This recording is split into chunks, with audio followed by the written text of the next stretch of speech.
नमस्कार, मेरा नाम है राजीव कुमार। आज हम पाठ पढ़ेंगे यशपाल जी द्वारा लिखित लखनवी अंदाज कि किस प्रकार से एक सामंती वर्ग जिसकी धन दौलत खत्म होती जा रही है, फिर भी वो नवाबों की तरह अपने जीवन की जो शैली है उसको नहीं बदलते, उस शैली को अपनाए रखते हैं, उस स्टाइल को अपनाए रखते हैं। तो ऐसी स्थितियों को दर्शाया भी गया है, हम उसका अभिनय भी करने की कोशिश करेंगे। मेरे साथ नवाब के रूप में बैठे हैं मोहित जी, ईशिता और मयंकपुरी। तो हम अभिनय भी करेंगे, देखते रहिएगा और पाठ भी पढ़ते रहेंगे। लखनवी अंदाज। मुफस्सिल की पैसेंजर ट्रेन चल पड़ने की उतावली में फुंकार रही थी। फुंकार छुक छुक छुक छुक छुक छुक छुक छुक छुक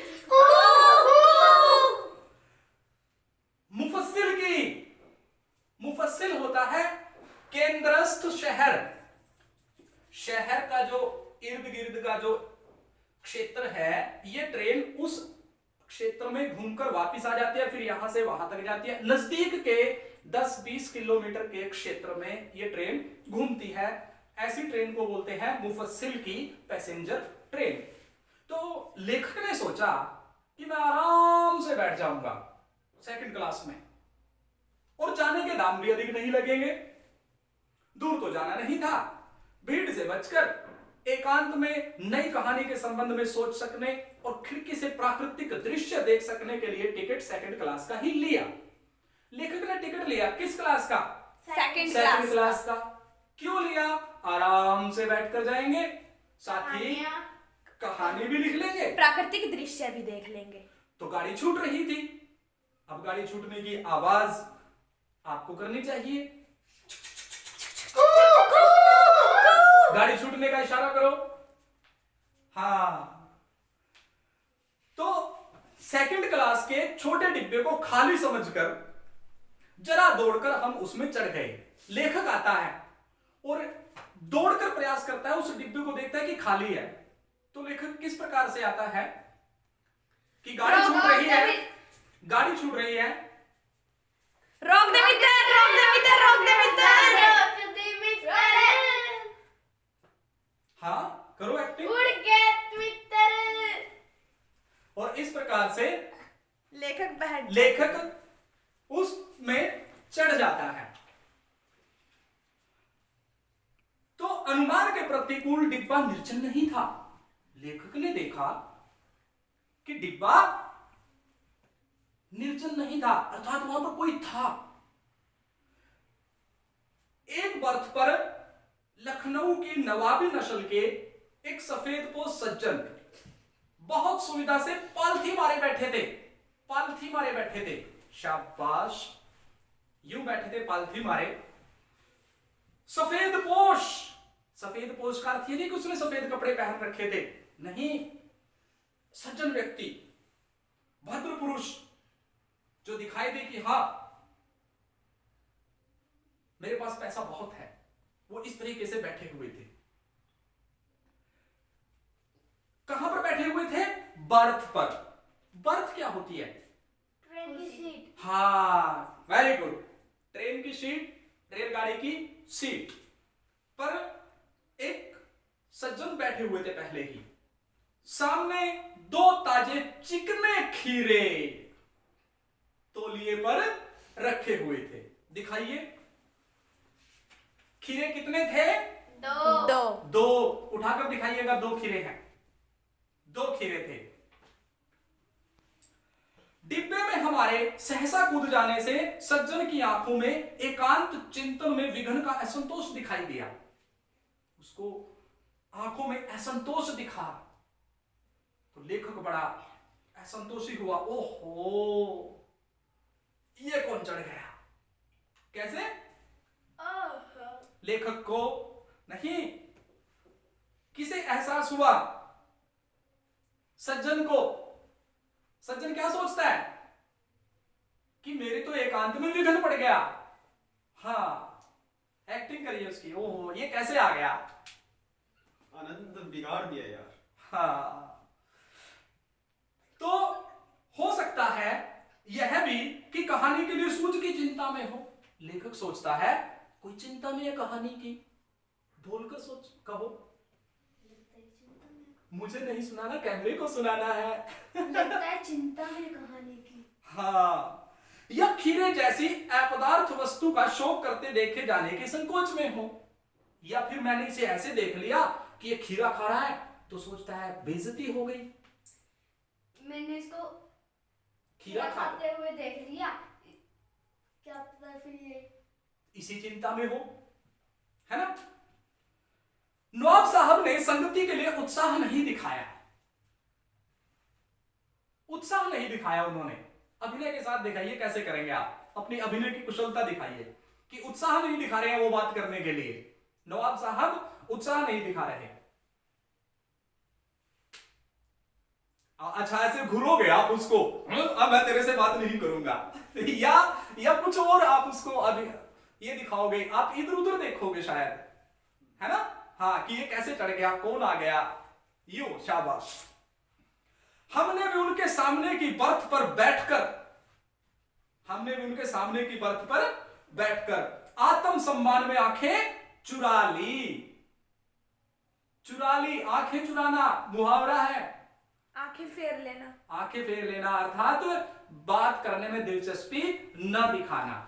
तो आप भी अपना मुंह इधर कर लीजिए। हाँ, जैसे नवाब को अगर ये है कि मैं ही बात नहीं करता, तो लेखक भी थोड़ी कम थोड़ा ही है, लेखक उससे भी 2 चंदे फालतू है। करके दिखाओ अपनी आगे। शाबाश, हम भी बात नहीं करेंगे, हाँ ऐसे। तो ठाली बैठे कल्पना करने रहने की पुरानी आदत है लेखक की। ठाली बैठ जाते हैं तो सोचते रहते हैं, हाँ क्या करें, सोच कर दिखाइए क्या करें। हाँ, संभव है नवाब साहब की असुविधा और संकोच के कारण का अनुमान करने लगे। इसको क्या असुविधा, थोड़ा ऊंचा बोलिएगा। इसको क्या असुविधा हुई। इसके संकोच का कारण का अनुमान करने लगे। संभव है नवाब साहब ने बिल्कुल अकेले यात्रा कर सकने के अनुमान में किफायत के विचार से 2nd क्लास का टिकट खरीद लिया हो। अब लेखक सोचता है कि इसने टिकट क्यों खरीदा, शायद पैसे बचाना चाहता हो। बोलकर दिखाओ, इसने टिकट क्यों खरीदा, क्या पता है पैसे बचाना चाहता हो। थोड़ा सा और ऊंचा बोलेंगे, क्या पता है पैसे बचाना चाहता हो। हाँ। उसके बाद और अब गवारा न हो कि शहर का कोई सफेद पोश उन्हें मंझले दर्जे में सफर करता देखे। अब उसको गवारा नहीं हो रहा कि कोई उसे देखे कि 2nd क्लास में दूसरे दर्जे में यात्रा कर रहा है। अकेले सफर का वक्त काटने के लिए ही खरीदे होंगे खीरे। बोलिए, अकेले सफर काटने के लिए ही खरीदे होंगे खीरे। और अब किसी सफेद पोश के सामने खीरा कैसे खाएं? अब किसी सफेद पोश के सामने खीरा कैसे खाएं? हम कनखियों से नवाब साहब की ओर देख रहे थे, कनखियों से, आंखों के इस कोने से, यूं, हाँ कनखियों से। और नवाब साहब कुछ देर गाड़ी की खिड़की से बाहर देखकर स्थिति पर गौर करते रहे। ओह, नवाब साहब ने सहसा हमें संबोधन किया। आदाब अर्ज, जनाब खीरे का शौक फरमाएंगे। आदाब अर्ज, खीरे का शौक फरमाएंगे। नवाब साहब का सहसा भाव परिवर्तन अच्छा नहीं लगा। ऐसा क्या हो गया, नवाब साहब ने मुझे कहा। ऐसा क्या हो गया कि नवाब साहब ने मुझे कहा। भाप लिया हमने भी। आप शराफत का गुमान बनाए रखने के लिए हमें भी मामूली लोगों की हरकत में लथेड़ लेना चाहते हैं। जवाब दिया हमने भी। क्या शुक्रिया, किबला शौक फरमाए। क्या कहा हमने? शुक्रिया, किबला शौक फरमाए। हाँ, आप उधर देखकर बात करें, है ना, कैमरे की तरफ, मेरी तरफ, या आप इनकी तरफ बात करें, तभी आपको जब आपसे मुझसे थोड़ी बात करनी है, आप एक अभिनय कर रहे हैं और अभिनय की पहली प्राथमिकता है कि आप इनसे बात करें। किबला शुक्रिया, किबला शौक फरमाएं। शुक्रिया, किबला शौक फरमाएं। आप फिर मेरी तरफ देखकर बात कर रहे हैं। नवाब साहब ने फिर एक पल खिड़की से बाहर देखकर गौर किया और दृढ़ निश्चय से खीरों के नीचे रखा तौलिया झाड़कर सामने बिछा लिया। बिछाइएगा खीर।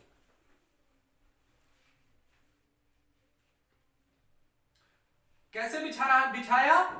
झाड़कर। अच्छा, खीरे झाड़ेंगे या खीरे झाड़ेंगे या तौलिया झाड़ेंगे? नवाब साहब ने क्या किया? खीरे के नीचे रखा तौलिया झाड़कर सामने बिछा लिया। यूं बिछाइए। सीट के नीचे से लोटा उठाकर दोनों खीरों को खिड़की से बाहर धोया। दोनों खीरों को खिड़की से बाहर ऊपर की तरफ करके दिखाइए ताकि धोते हुए दिखे। यूं खिड़की से बाहर धोया।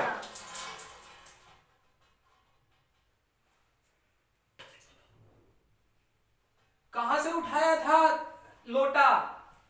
सीट के नीचे से। लोटा था या गिलास? लोटा। लोटा था। कहां से उठाया था? सीट के नीचे से। सीट के नीचे से। फिर क्या किया? दोनों खीरों को खिड़की से बाहर धोया और तौलिए से पोंछ लिया।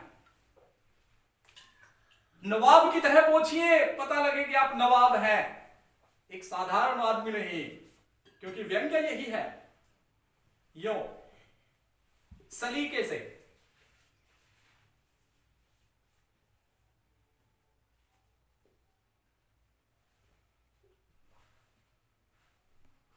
जेब से चाकू निकाला।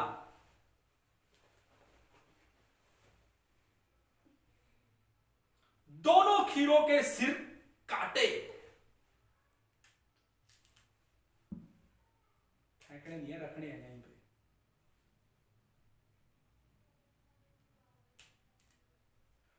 और उन्हें गोदकर झाग निकाला। गोदकर झाग निकाला। अब नवाब साहब को गोदने का यहां पता ही नहीं है। गोदिए, ऐसे नवाबों की तरह गोदिए, पता लगे कि आप नवाब हैं। यहां पर इधर सी इनकी तरफ, यूं पता लगे कि आप नवाब की तरह गोद रहे हैं। फिर खीरों को बहुत ही एहतियात से छीलकर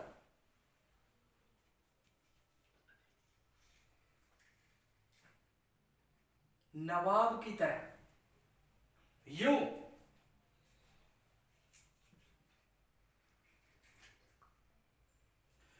फिर खीरों को बहुत एहतियात से छीलकर फांकों को करीने से तौलिए पर सजाते गए। करीने से सजाते गए।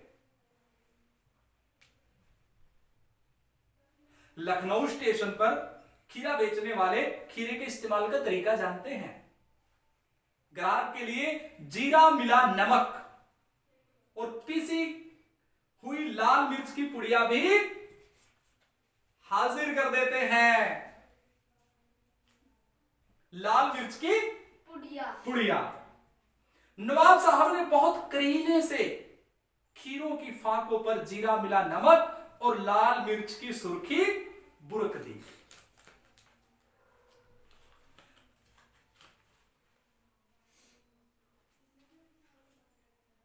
उनकी प्रत्येक भावभंगिमा और जबड़ों की स्फुरण से स्पष्ट था कि उस प्रक्रिया में उनका मुख खीरे के रसास्वादन की कल्पना से प्लावित हो रहा था। उनके मुख में पानी आ रहा था।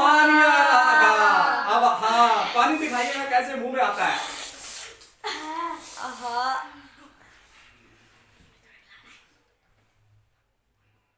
हम कनखियों से देखकर सोच रहे थे।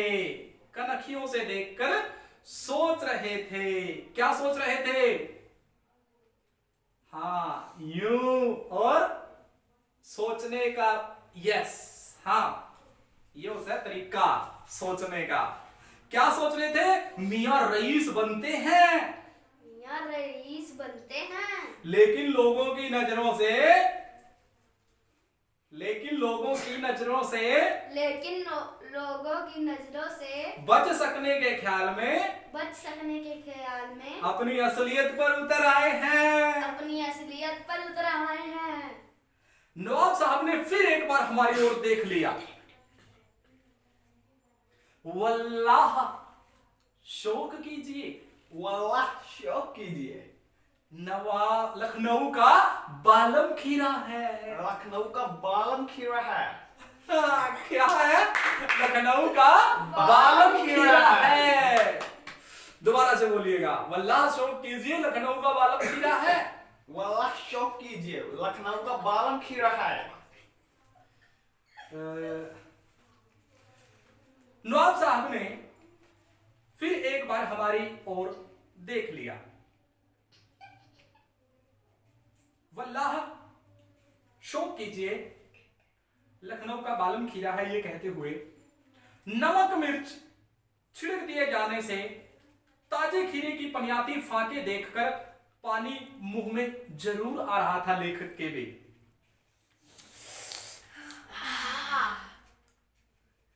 लेकिन इनकार कर चुके थे। आत्मसम्मान निभाना ही उचित समझा। लेखक ने भी आत्मसम्मान निभाना उचित समझा। उत्तर दिया, शुक्रिया शुक्रिया शुक्रिया। शुक्रिया शुक्रिया शुक्रिया। इस वक्त तलब महसूस नहीं हो रही, इस वक्त तलब महसूस नहीं हो रही, इस वक्त तलब महसूस नहीं हो रही। और मैदा भी जरा कमजोर है। और मैदा भी जरा कमजोर है। ये मैदा क्या होता है? खाने वाला, पेट में गैस पेट। बनना। आमाशय। आमाशय। आमाशय क्या होता है? आमाशय। आमाशय, आमाशय होता है पेट में, जो भोजन को पचाने का काम करता है। लेखक कहता है कि उसका जो आमाशय है वो कमजोर है। किबला शौक फरमाएं, बोलिएगा, किबला शौक फरमाएं। किबला शौक फरमाए। यूं में उसका वो थोड़ी करना है भाई, ऐसे बोलो कि आप ही खाएं। किबला शौक फरमाए का अर्थ होता है कृपया आप ही खाएं, आप ही लीजिए। या आप ही खाएं। हाँ, आप ही ऐसे। लीजिए। और इसको बोलते हैं किबला शौक फरमाए। किबला शौक फरमाए। यूं। नवाब साहब ने सातृष्ण आंखों से नमक मिर्च के संयोग से चमकती खीरे की फांकों की ओर देखा। सातृष्ण आंखों से, सातृष्ण आंखें कौन सी आंखें होती है? बिल्कुल अच्छे तरीके से देखना। बिल्कुल प्यासी आंखें कि मैं आंखों से ही खा जाऊंगा इसको। ये प्यासी आंखें नहीं लग रही मुझे। घुरकी होती है, घुरकी। ये तो आप उनको फांकों को घूर रहे हैं, घूरना नहीं है। सातृष्ण आंखें, प्यासी आंखों से देखो इसको कि आहा खाऊंगा। हाँ, शाबाश। तो खिड़की के बाहर देखकर दीर्घ निश्वास लिया। खिड़की के बाहर देखकर उन्होंने दीर्घ निश्वास लिया। खिड़की के बाहर देखिए। हाँ, खीरे की एक फांक उठाकर होठों तक ले गए, फांक को सूंघा, स्वाद के आनंद में पलकें मुद गई। मुंह में भर आए पानी का घूंट गले से उतर गया। तब नवाब साहब ने फांक को खिड़की से बाहर फेंक दिया, छोड़ दिया। नवाब साहब ने खीरे की फांकों को नाक के पास ले जाकर वासना से रस आस्वादन कर खिड़की के बाहर फेंकते गए।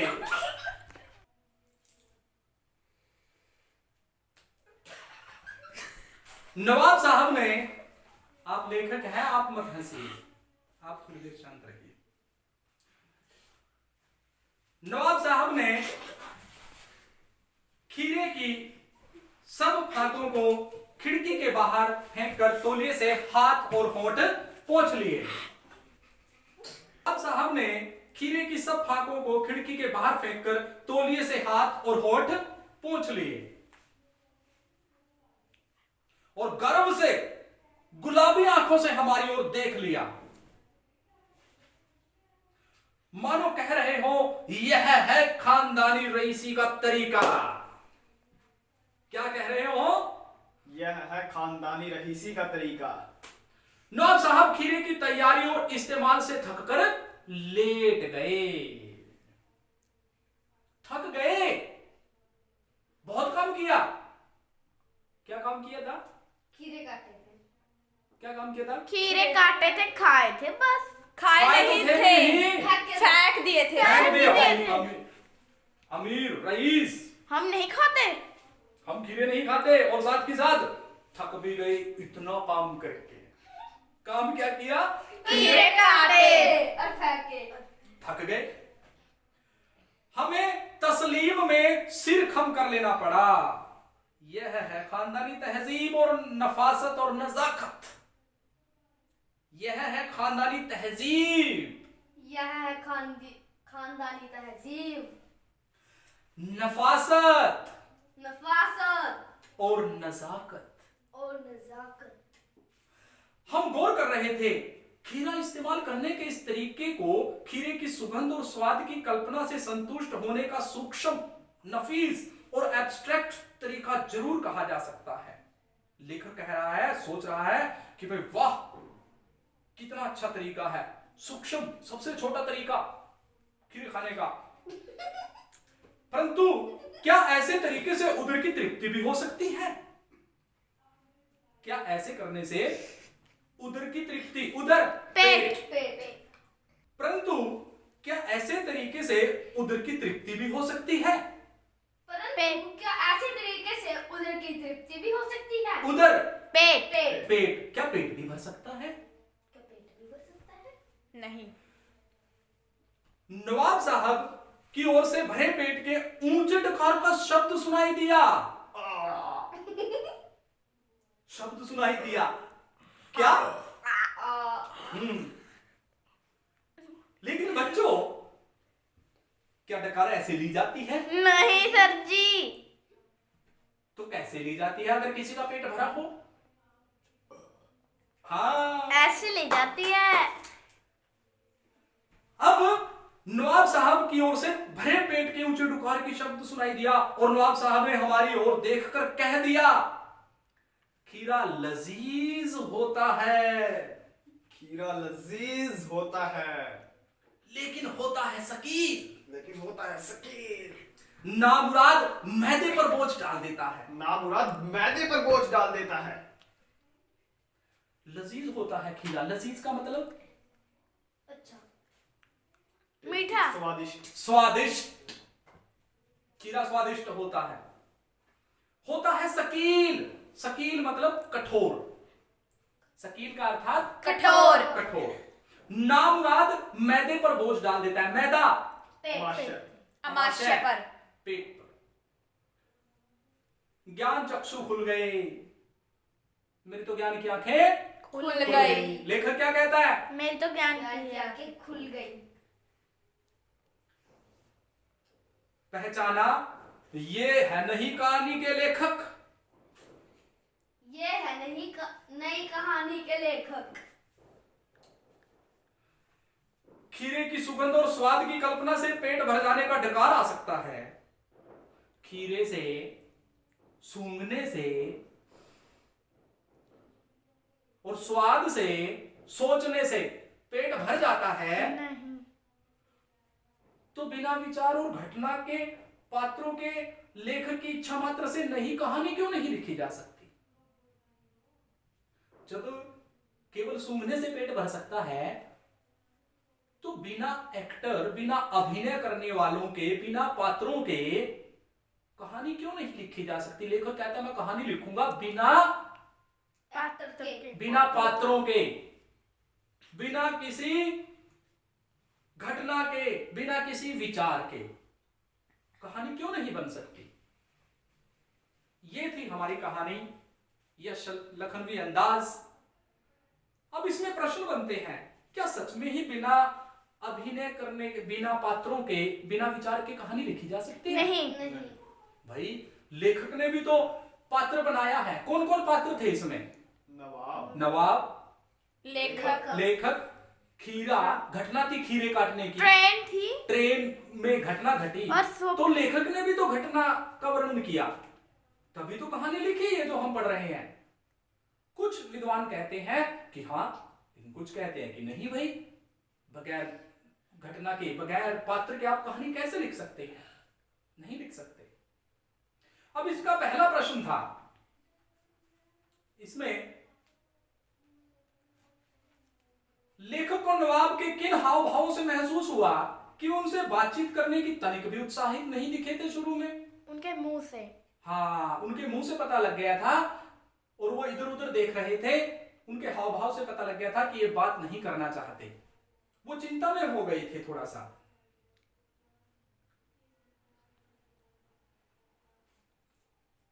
बिना विचार, घटना और पात्रों के भी कहानी लिखी जा सकती है? यशपाल जी के इस विचार से आप कहां तक सहमत हैं? हम कहते हैं कि हम इस बात से सहमत नहीं भी हो सकते, हो भी सकते हैं, भाई अपने अपने विचार हैं।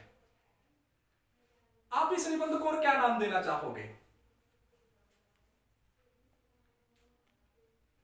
आप इसका नाम क्या रखना चाहेंगे? पाठ का नाम क्या था निबंध का? लखनवी अंदाज। आप क्या नाम रखना चाहेंगे? अपने विचार से बताइए। नवाबी अंदाज। नवाबी अंदाज। क्या और नाम नहीं हो सकता? सोचो। खीरा, पाठ का नाम। पाठ का नाम खीरा। ऐसा हो सकता है खीरा पाठ का नाम पाठ खीरा हो? हाँ? लखन अंदाज। लेकिन उसमें बाकी कहानी कहां गई? क्या खीरा ही महत्वपूर्ण था पूरे पाठ में, या नवाब भी महत्वपूर्ण था? नवाब भी थे। दोनों चीज महत्वपूर्ण थी। क्या हम अकड़ू नवाब नहीं रख सकते?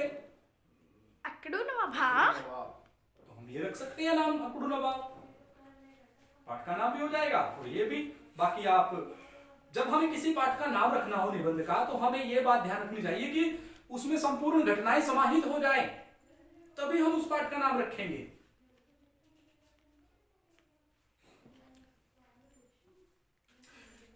नवाब को क्या सनक थी? सनक क्या जुनून था नवाबी दिखाने का?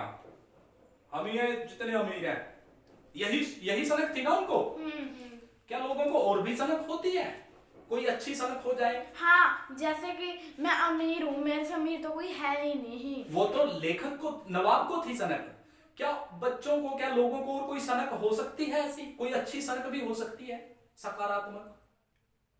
जैसे पढ़ने की सनक है, किसी को पढ़ेगा तरक्की करेगा, किसी को गाने की है, हाँ ये भी अच्छी सनक भी है। है। जैसे कि मैं खेल की सनक हो सकती है किसी को, कि उसे खेलना ही खेलना है, वो अच्छी सनक है। सनक का अच्छा रूप भी हो सकता है। ये पाठ में था प्रश्न उत्तर में। एक बार इसको रोकिएगा। वस्तुनिष्ठ प्रश्न उत्तर पूछता हूं पाठ में से, आप लोगों ने पढ़ा है। खीरे कितने थे? हाथ उठाइए। दो, शाबाश। डिब्बे की एक बर्थ पर लखनऊ के किस नस्ल के व्यक्ति बैठे थे? अंग्रेजी? नवाबी। किस नस्ल के? नवाबी नस्ल के। उस व्यक्ति ने अपने सामने तौलिए पर क्या रखा था? खीरा। हाथ उठाना है, इतनी जल्दी नहीं करनी है। क्या रखा था? खीरे। हाथ उठाना है, बताना नहीं है। हाँ जी, खीरा। हाँ जी। नवाब साहब ने सीट के नीचे से क्या उठाया था? लोटा जल का। नवाब साहब ने जेब में से क्या निकाला था? चक्कू।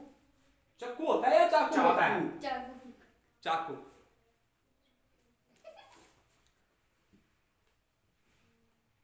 लेखक ने यात्रा करने के लिए किस दर्जे का टिकट लिया?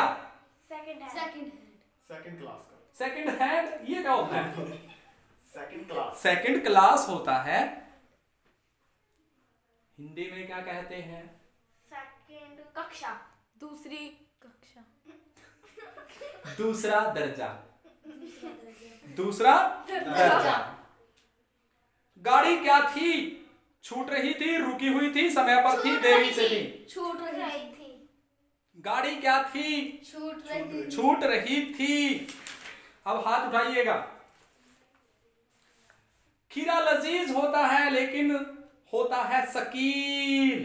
यहां शकील का अर्थ क्या है? आसानी से पचने वाला, आसानी से न पचने वाला, कोमल, रसीला। आसानी से न पचने वाला। आसानी से न पचने वाला। नवाब साहब ने खीरों की फाकों का क्या किया? ट्रेन से बाहर फेंक दिया। खिड़की से बाहर फेंक दिया।